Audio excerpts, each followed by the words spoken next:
Hey everybody, welcome to Rock and Roll Shin-Soo Chew. My name is Gabe Essel. I'm here with my co-hosts Dennis Levi Leach and Jonathan Getz. How's it going, guys? Awesome. Excellent. Fantastic. Glad to hear it. Well, folks, it's 1996 tonight, and you ought to know that Alanis Morissette CD isn't going to leave your girlfriend's JVC boombox. Morissette's Jagged Little Pill will sit atop the Billboard charts for a total of 10 weeks, trading in and out of the top spot with other female-led outfits like the Fugees, No Doubt, and Bush.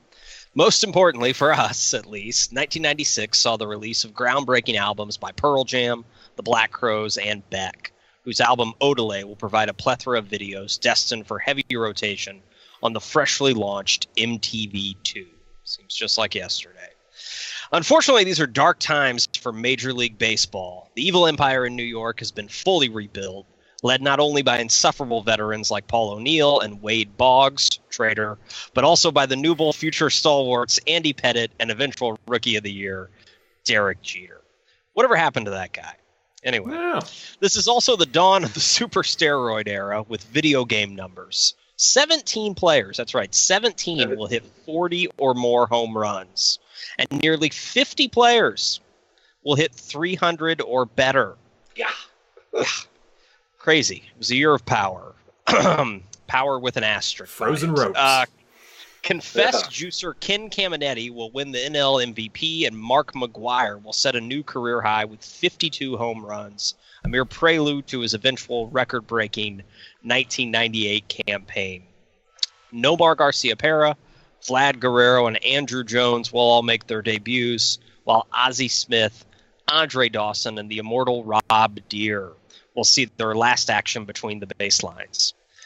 Opening day, sadly, will get off to a tragic start as home plate umpire John McSherry will collapse on the field 7 pitches into the traditional first game of the season, hosted by the Cincinnati Reds. McSherry, a National League umpire for 25 seasons, will die of a heart attack, and the full slate of opening day games will be postponed. Prior to you mentioning that, I had totally forgotten about that, but it's pretty frightening to watch. Tragic. Yeah, scary stuff. Just awful. Yeah. I guess he had previously had a couple episodes on field where he'd gotten faint at games. Yeah. And, I don't know if he just never had it checked out or nothing ever showed up on tests. And, just awful. Yeah. Awful. It's such an ominous start to that baseball season. And apparently Marge Schott, said really Marge Schott sort of things after it happened, where she was kind of disappointed that they couldn't play the game, the traditional opening game at the Reds Riverfront Stadium, and I guess that she sent flowers, but it looked like the flowers were from her own office, like she regifted the flowers. Classic Marge Schott stuff. Yeah, but that's awful. It's such a tragic thing to happen opening day. It is. Yeah. Any game, but particularly opening day, just kind of casting the shadow over the season. It's talking about music in 1996. To jump to that for just a second. For me, I was on a strict diet of classic rock that year. Yeah, as well. Yeah. Yeah. So when you guys were, and we're going to talk about music too tonight. It's baseball and music in 1996, but for me it was difficult to find albums I was into then, much like we did in our last episode for 1986, because I was listening to so much older music. That was right around the time I first started getting into all the prog bands, like Yes and Emerson, Lake and Palmer. Oh, really? Yeah. Yeah, around 96, my junior year of high school. So, the only albums I could come up with that I was listening to then that actually came out in 1996 were No Code by Pearl Jam and then Down on the Upside by Soundgarden. And Odelay. The Crows. Yeah, the Crows. I bought Amorica when it came out, but I didn't buy Three Snakes when it came out. It's not that You know what I mean? I wasn't into them. It's just I didn't really start to get into them until the following year, like right when I started college. Yeah, I bought it when it came out, and I listened. That thing stuck in my CD player for the rest of that summer. It came out in July, and it didn't leave my car CD player for the next couple months. Yeah. Yeah, on the opposite, I had an easier time finding stuff then than I did of like going back and finding stuff that I appreciate now from them that I didn't know. Rage Against the Machine Evil Empire I bought the day it came out. The Metallica Load, I had a friend, shout out to my buddy Daryl, he was a huge Metallica fan, so I heard Load the day it came out, and while him as a hardcore Metallica fan was kind of depressed or not as happy with it, I liked it. I thought Load was a pretty good record. It's divisive. Yeah. I mean, it's maybe a little more accessible to some people than some of their earlier records, I guess, is why some of the hardcore fans didn't like it. But I listened to Hero of the Day and rocked it all the time back then. And the one album, like, in my high school in Chatham, Illinois, a small town, it was Sublime. Everybody had that Sublime record. Mm-hmm. It was like the hype of him. He passed away before it came out, so it was like he passed away that year, I think. Oh, wow. It was in March. I think he passed away in March, and that record didn't come out until like later in the year. I know by quite a bit. And so, were they known before that album? Oh yeah, they had been known around the Long Beach area in the California and like ska and punk scene for a few years. What they about have Central an Illinois? Ounces to Freedom. Oh, Central Illinois, I'm sure there was a few people maybe, because there were always a few people that were like into punk and into that scene, but like I was not friends with them. You know what I mean? It seemed like as soon as that self-titled one dropped, everybody had it. Everybody. Yeah, it was big. And another album that of course, that Soundgarden that Gabe mentioned, that's a great record. And underrated record. Yeah. Oh, Down on the Upside is phenomenal. It's personally my favorite record of theirs, but that's for another episode. A band that I knew about then that not everybody did, and how I knew about them was I had a friend named Norm out in Arizona. He lived in Tempe, and he was like, he would come back on the summers, and he came back one summer and he was like, there's this band, you should hear them, they're called The Refreshments, and he put in their album called Fizzy Fuzzy Big and Buzzy, and it's got their I guess if you want to say like big hit, it was called Banditos, and it's great. They later went on to become Roger Clyne and the Peacemakers. Okay. And those were the records I appreciated then. Like, other than that, like looking at the list of popular albums from then, it was like, man, I didn't listen to a lot of music that came out then. Oh, it was all older stuff. Yeah. And for me, the biggest thing to happen in 1996, like, I didn't think of this like until today, because we were kind of focused on like new music that came out that year for this episode.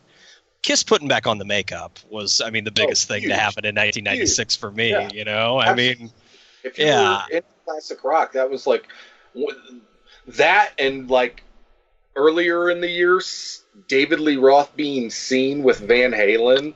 It was like that at the Video Music Awards. That moment at the Music Awards, and then Kiss putting on the makeup. It was like, oh my God, rock could rise again. I really wish that Dave would have happened then, because I think like it would have been better than the one that happened 10, 11 years later. You know what I mean? It was weird. Yeah, weird circumstances. That like he was kind of connected with the project, I guess, for a while. But they recorded that one song, "Me Wise Magic," on the and then all of a sudden it was like, Gary Sharon's gonna sing. Right. No hating on Gary Sharon. I dig some Extreme. I'm down. Yeah, it's just that album is awful, unfortunately, with him. Jonathan, what about you? I happened to catch, Conan was on in 96. He was his original show on the Late Show on NBC. Stuff. And I happened to catch a band I had never seen before on there, the Reverend Horton Heat. And I was so blown away because, you know, the three-piece, dude's playing a stand-up bass, and the lead singer all of a sudden in the middle of the song, the bass player kind of leans it to the side while he's still playing, and the lead singer jumps up on the side of it and is rocking from like on top of his stand-up bass, singing a song from their album that they had just released called "It's Martini Time." And so it's kind of like it's rockabilly. It's updated rockabilly. It's kind of it's the lyrics are pretty tongue in cheek, and a lot of innuendo, obvious innuendo.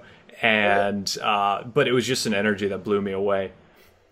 And so I had to go out and get "It's Martini Time," and that stayed in my CD player for like a lot of my junior and senior year. So it had some longevity. And but between that, obviously Pearl Jam's "No Code" was my all-time favorite Pearl Jam album, and Beck's Odelay. Beck's Odelay is probably I think one of the most important albums of the 1990s, and that thing had some legs. You know, those videos were all over MTV, and as we said, MTV2. And, Where It's At, I think, was the first video on MTV. Yeah, right. And you know, this was.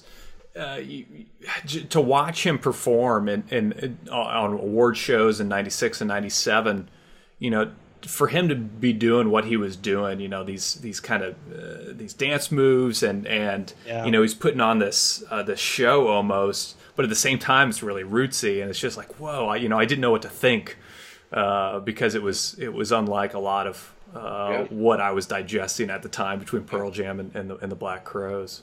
Yeah, not that Mellow Gold wasn't awesome, but he grew a lot, you know, between that record. Oh, for sure. And you know.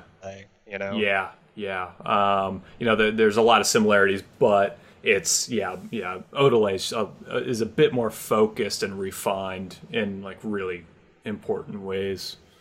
It's a much bigger sound too. Yeah. But another one of my all-time favorite albums, Neil Young and Crazy Horse's Broken Arrow, came out in '96, and with Big Time. It opens with Big Time, which was a single off of that. That song was like such an instant classic that the Crowes were covering it. The Black Crowes were covering like that song that year on tour. Yeah. And that's pretty cool. That hasn't really happened with bands since like the '60s, you know, when they would just cover each other's stuff, like when Hendrix would do Watchtower, stuff like that. So, so what Neil was doing then was pretty right on. That's one of my favorite Crazy Horse albums, and there was so much to chew on there coming out in '96. Yeah, you've run a pretty good gamut there. I wish I could offer more. I will say, to Levi's point about Load by Metallica, I haven't listened to it in a while. You know, it was, I know they all got, it's kind of funny, I know they all got a lot of flack for cutting their hair all at the same time, which they basically did. Yeah.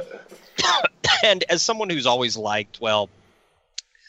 appreciated old school Metallica, I guess that, you know, I don't fault them for moving in a new direction. It's just at the time all seemed kind of contrived to me. You know, like they were like trying to sound like someone they weren't. You know what I mean? Like it. Well, and nothing will throw you off at that age than all these dudes cutting their hair.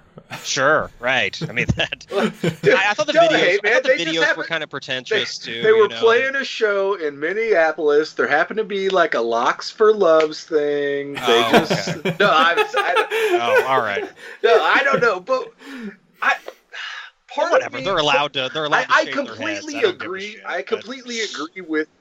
It seemed like a predetermined action to try and separate themselves from past images. Yeah, predetermined's a good word to use for it. Yeah. Yeah, and you know what, Levi, in all fairness to the music, like I'm not going to comment on it much because I just haven't listened to those songs in so long. King Nothing's a really good tune, man. Yeah. And I'd have to hear it again. I think Hero of the Day stands up, man. I think Hero of the Day is one of their better songs. Yeah. Even including some of all the older stuff, all the older thrash stuff. Which I like. Give it another listen. Yeah, check it out. So, what were you? What were you into now that you weren't then, Gabe? Well, kind of preparing for this episode is kind of how I, was thinking about 1996, and I discovered this album. I think I had heard a couple of the tunes on it before, but I wasn't aware of the band, called Olivia Tremor Control. And the album's called Dusk at Cubus Castle from 1996, and it's just really psychedelic. I believe they're British, and it's really good. It kind of falls into a little bit of that.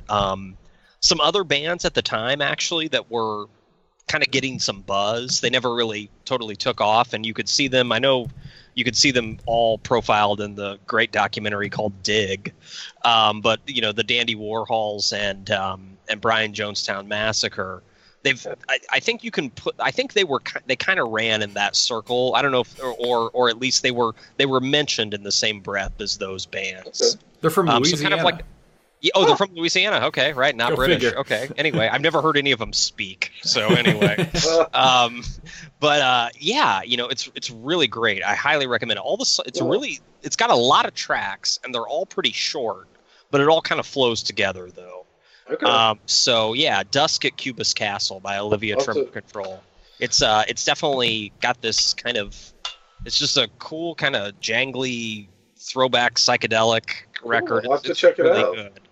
Yeah, and then I'd never really heard this record. I mean, other than maybe the single or two that were released off of it.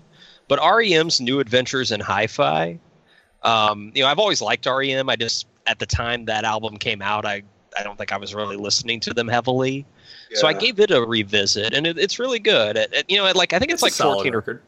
At like 14 tunes, it might be maybe they could have trimmed maybe 2 or 3 songs from it. But I liked it. It's honestly good. I think the last record I heard of theirs was Monster. that came out the year before. Yeah, this is the following year. And then I liked them at the time. I heard it and I didn't mind it, because I certainly did dig some hip hop, and I still do. But in the late '90s, it's kind of sort of some of the apex of hip hop, at least in the '90s.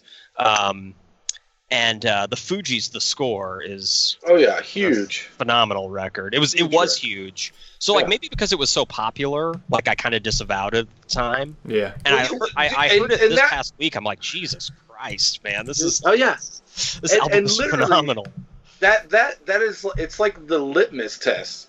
Yeah. If something is so big that it trickles down to a farm community in rural Illinois, you know what I mean? Like when pop culture goes down the whole entire Plinko and ends up in your town, it's big. Yeah. You know what I mean? I felt that way in my town, at least. You know what I mean? Yeah.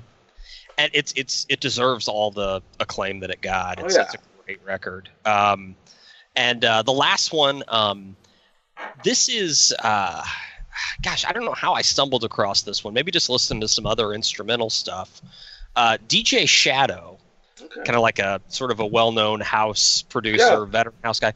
His first album came out in '96. It's called Introducing, like E-N-D, Traducing. And it's all instrumental, and it's actually the first album that's all samples. Huh. And it's really good. It's all instrumental. He makes basically like instrumental hip hop, and I highly recommend it. It's good study music too, that's not to downplay its strengths or anything. It just gets you in the zone. Yeah, it can get you in the zone, definitely. So yeah, DJ Shadow's Introducing. So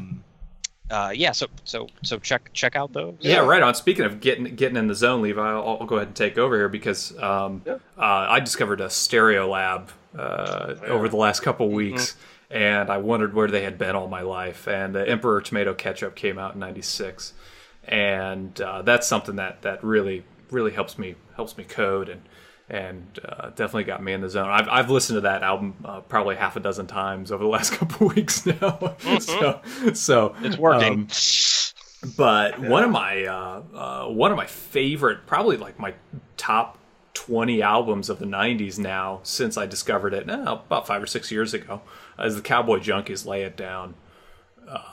Lay It Down has guitar tones that are probably some of the most remarkably recorded guitar tones that I've ever heard. And the songwriting is phenomenal. The vocals are phenomenal. And just all around, it's an album that I never grow tired of. It's it's a pretty mellow album, but the guitars on there are just unbelievable. Cool.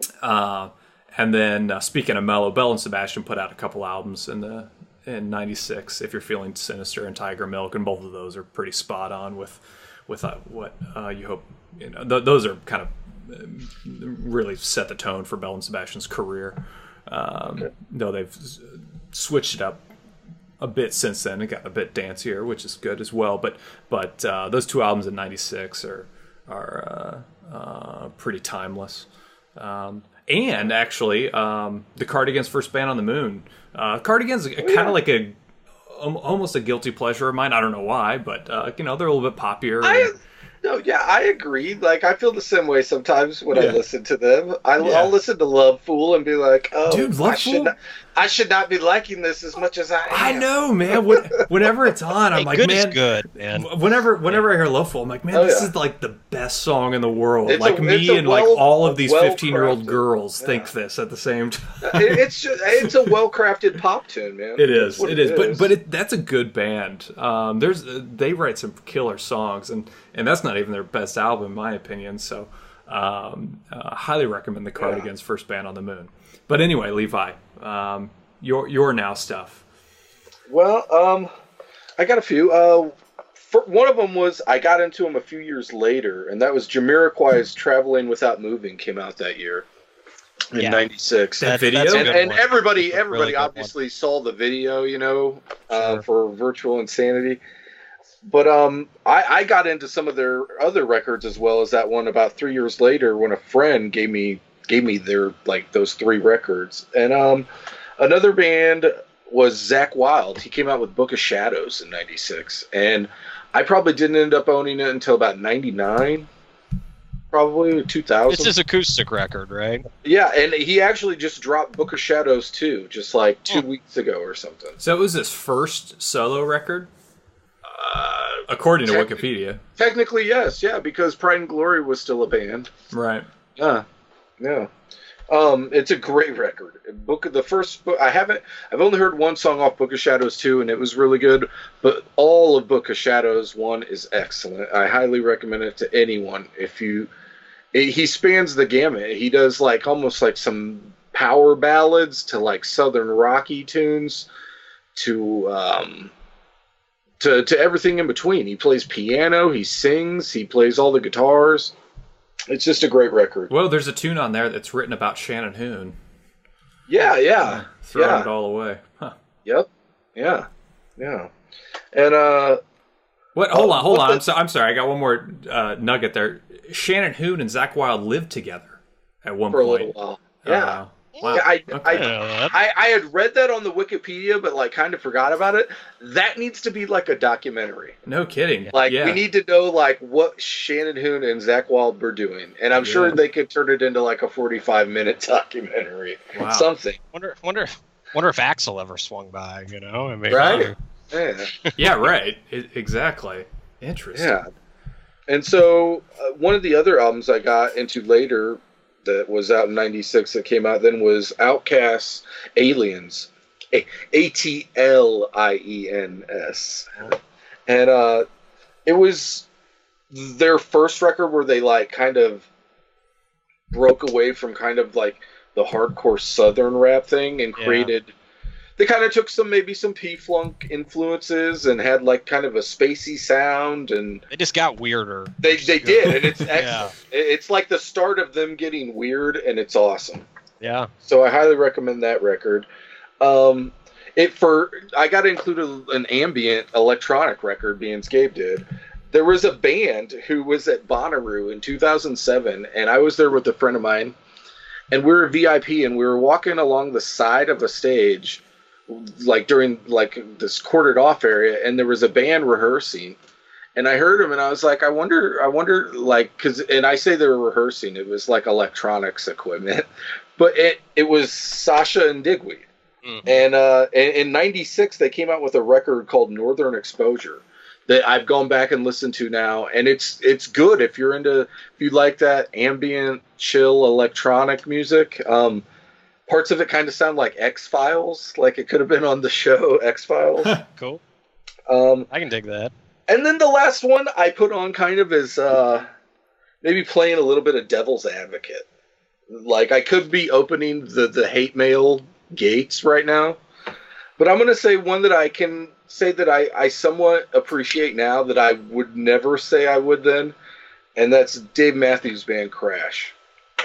Sure. And Go on. I have a very like everybody that I was against philosophically, theoretically in 1996 loved that record. I own the record. Yes. I couldn't get into it, and so I had a friend who I was in a band with later. Shout out to Joe Frew. He played Dave Matthews Band songs. He would cover them. And so I got to hear someone else play the songs, and it made me appreciate the music differently. I mean, you know, Dave Matthews' voice is not for everyone. I get that. And the thing you have to kind of look at is he was almost like the Phil Collins of the mid to late 90s. Like, he was so out there that it made me not like him. You know what I mean? Like he was so ubiquitous. Yeah. Like it was like every white hat college kid and their girlfriend were going to the Dave Matthews Band shows. You know or the I mean? Abercrombie. Yeah. And cool so it water. was just like it was everything I was completely against at that time. Right. But I can listen to the music on that record now and really appreciate the playing and the musicianship of it. Yeah. You know, what I always thought about him was it's like, you know, sometimes when you get popular, you can't really choose your followers. You know what I mean? Exactly. And I think he may even said something like that once or twice. He seems like a cool guy. You know, I mean, like I like, it's kind of like you know, he seems like a good dude. You know, I mean, I like him as a dude. I just never really got into his music. So it's tough when when it's associated with something that you were so against. You know what I mean? Yeah. Yeah. Well, good choices all around, guys. So, you know what? Go on back and listen to Crash, Gabe. Put that on repeat. I will. You know what? I will. I'm at a point where I'll give anything a shot. Well, no, yeah. So I'll give it. I promise you, I will give it a listen. You could skip over the song Crash. I'm not going to make you listen to that one, but just listen to the rest of the record. There's some good stuff on there. There's some funky stuff on there. Yeah. Well, you know, guys, I you know, we talked about music first tonight, and I kind of just jumped to it. Not really by design, but anyway, with jumping back to baseball for a minute that year, one thing that stood out to me, you know, we talked in the intro about, you know, the Yankees sort of starting their reign, you know, that lasted about 6 seasons or so. I was looking at the playoff teams from that year, because you had the wild cards that year. That system had only been around for a year. Mm-hmm. And I was looking, and there were a lot of players, 1996, there were a lot of players that were like famous players or well-known players from our childhood that were kind of playing during the waning stages of their career on a lot of those playoff teams. And those weren't the teams that where they became famous. You know what I mean? Like, for instance, Eddie Murphy. I wish he was playing. What? Right. You guys missed that one? Anyway, Eddie Murray was on the Indians, which, I remember. I remember that, yeah. But, you know what I mean? Not that vividly, though. Yeah. I don't remember it. You know, I mean, I always think of him as an Oriole, and he was Well, what's funny, the Orioles were in the playoffs, too, that year. They were. The Orioles had a really good squad that year. Yeah. You know, Will Clark was on the Rangers that year. Yeah, which seems strange. Yeah, that is strange. Which I barely remember it, though. I mean, I have a faint memory of it. Was Matt Williams on them as well at that time, maybe? Probably. I can... Yeah. On who, the Rangers? Yeah. I'll check. Maybe. Yeah, Because, I mean, at one time they were both on the Giants, right? And then they were both on the Rangers. I think you're right. I don't know. I don't see him. Though. No, I don't see him on the... No. He may not have been. Yeah. Well, another guy on the Rangers that, from our youth, Mickey Tettleton was on the Rangers. 35-year-old veteran catcher. And then also, there's a couple more. Well, we knew this because, I mean, like, since he pitched in the World Series, Oral Hershiser, though, was on the Indians. That was like near the end of his career. Oh, when he pitched in the World Series in 97? 97, I'm sorry. Yeah, 97. So, and then I think 95 as well, because wasn't it Cleveland and the Braves in 95, I think? Was it? I think so. I mean, those years, like mid-90s to late 90s, before the Yankees really took over, Cleveland was the team to beat in the American League. Yeah, man, they came close. I mean, they were, I was thinking of them as well. Like, they had a really good squad for, like, about, 4 or 5 seasons. Oh, yeah, they're the Buffalo. They're the Buffalo just not enough MLB. to pull it off. I was looking, guys, at the heart of their order in 96, the Indians. They had, he was only in his second or third year in the season. They had Tomey, Manny Ramirez, and Albert Bell as the heart of their order. And just look at the numbers from all three of those guys. Well, and wasn't Kenny Lofton on that team too? Kenny Lofton was on the team. Omar Vizquel. Yeah, they had a studly team, man. Yeah, they did. Kevin Seitzer, Central Illinois native, was on the Tribe that year. Yeah. He's kind of a bench guy, but he was there. Yeah, I don't remember him being on the I Indians didn't either. That's cool. Jack McDowell was on the Indians. He was in their rotation, which I vaguely remember that one. But most people think of him as the White Sox or the Yankees.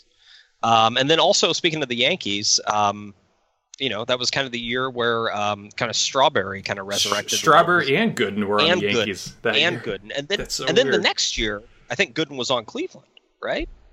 Oh wow! Maybe? I don't know. He played for the Indians. Wow, I didn't remember that. He did, because I want to say that next year when they played the Marlins, either the next year or the year before. Huh. He was on the Indians in 98 and 99.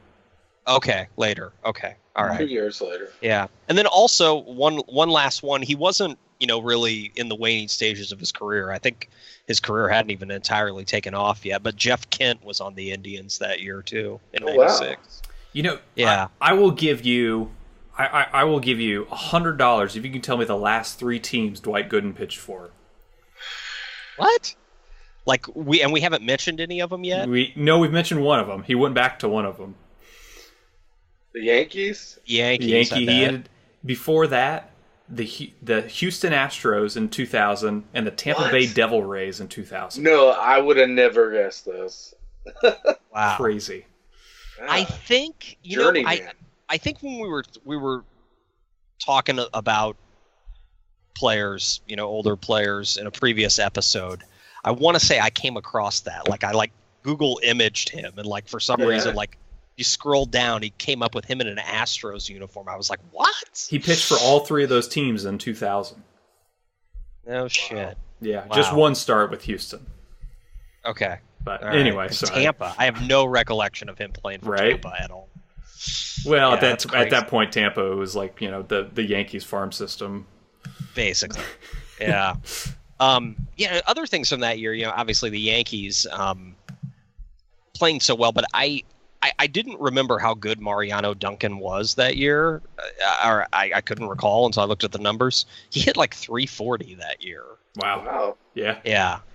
Which, God, and then A-Rod, well, A-Rod was on the Mariners at the time, but, A-Rod hit 358. There was just some just we mentioned in the intro, just monster batting averages. I mean, you got 50 guys hitting over 300. That's insane. Yeah. Yeah. I think it was 47 total for the intro. I just rounded it up to 50. Damn. But just, I mean, I think Al Martin was a guy who was batting above 300. Of course, Dante Bichette. Seitzer was in there. Ellis Burks had a big year for the Rockies that year. I remember him kind of having a late career surge in Colorado. I do recall that. Yeah, a guy named Bobby Higginson hit 320 for the Tigers. I remember him. Yeah, I remember him. Yeah. Bernard Gilkey 317. Hal Morris went ahead and hit 313. I mean, it's ridiculous. Damn. Well, Marty Cordova hit 309. Yeah. And so part of it's like, was it all steroids? I mean, really? I think they were also that was also the new ball. It was a tighter ball as well. If you've ever heard that. It's amazing that the ball can make that much difference. But it does. Yeah, they tightened it up. I think here in Denver, I think they keep the balls in like a humidor room. Right. Or they something. do. Yeah, and that's a whole nother thing. But that's why they call it the dead ball era, before what, like 1930 or something is the dead ball era. Because it was just like a bag of flour then. Right. That's crazy. But it's remarkable, though, that year was the first time somebody hit the cliche walk-off grand slam, which is, as you're a kid in your backyard. Every and backyard. It's the bottom of the ninth, down 3 runs with the bases loaded. It's a 3-2 count. And you hit a walk-off grand slam to win the game.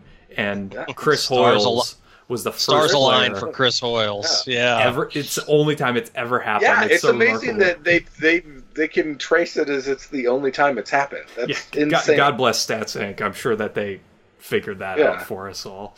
But major shout out to Chris Hoiles for accomplishing that. I mean, at the time, you probably didn't even know it. Well, and if you watch the clip on YouTube, they don't mention it at all. They're just like, right. Chris Hoiles, walk off. Exactly. They don't think about the context of it really at all.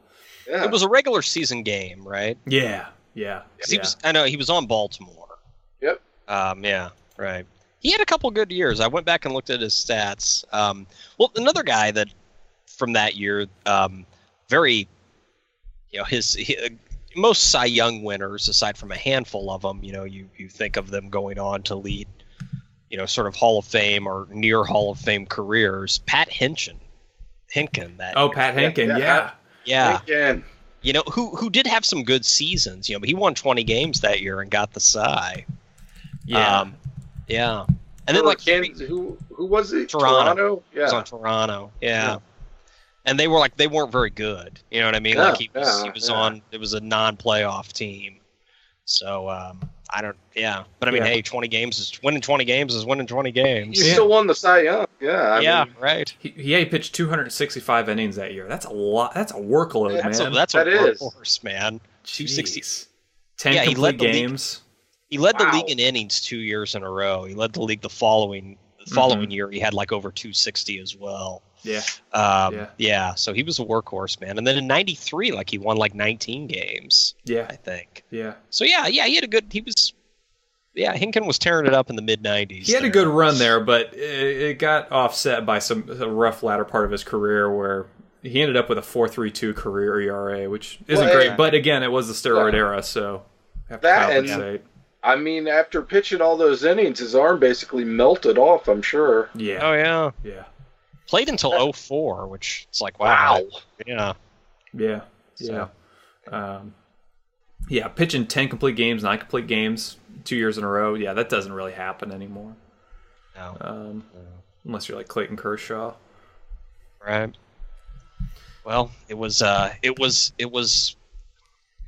kind of a mixed blessing, that era. It was fun to watch all the home runs, and now it just once the layers have been peeled back and the Mitchell reports have been released, it probably clouds it a little bit. But especially when you know that McGuire was gonna, what Sosa was coming up to do, what he was going to do here in a couple years in '98 with that big home run race.